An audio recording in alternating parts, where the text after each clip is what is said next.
Chaque été, la même rengaine résonne dans le monde du football français, l'échec retentissant des clubs tricolores lors des tours préliminaires de la Ligue des Champions. En seulement 4 années, 3 équipes ont mordu la poussière, laissant un goût amer aux supporters.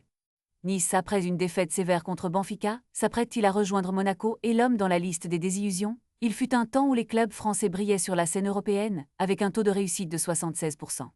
Lors des premières éditions des barrages. Mais depuis la saison 2013, ce chiffre a chuté à seulement 22%, un déclin alarmant qui soulève des interrogations sur la préparation et la compétitivité des équipes. La France, rétrogradée au 6e rang des championnats européens, se voit contrainte de passer par 2 tours préliminaires, un parcours semé d'embûches. Des équipes comme l'OL et Lille ont déjà payé le prix de cette nouvelle réalité, échouant à franchir le cap des barrages. La concurrence s'est intensifiée, les clubs portugais et néerlandais se montrant souvent plus aguerris en phase de groupe.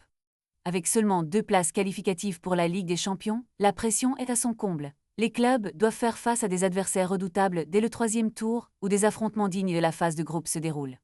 Benfica, avec son expérience, a souvent su tirer profit de son statut de tête de série, laissant les clubs français dans l'ombre.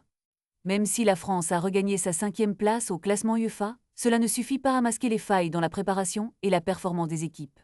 La question qui se posait, comment les clubs français peuvent-ils retrouver leur lustre d'antan et redevenir des acteurs redoutés sur la scène européenne? L'heure est à la réflexion et à l'action, car chaque élimination est un pas de plus vers. Un déclassement inquiétant sur la scène internationale.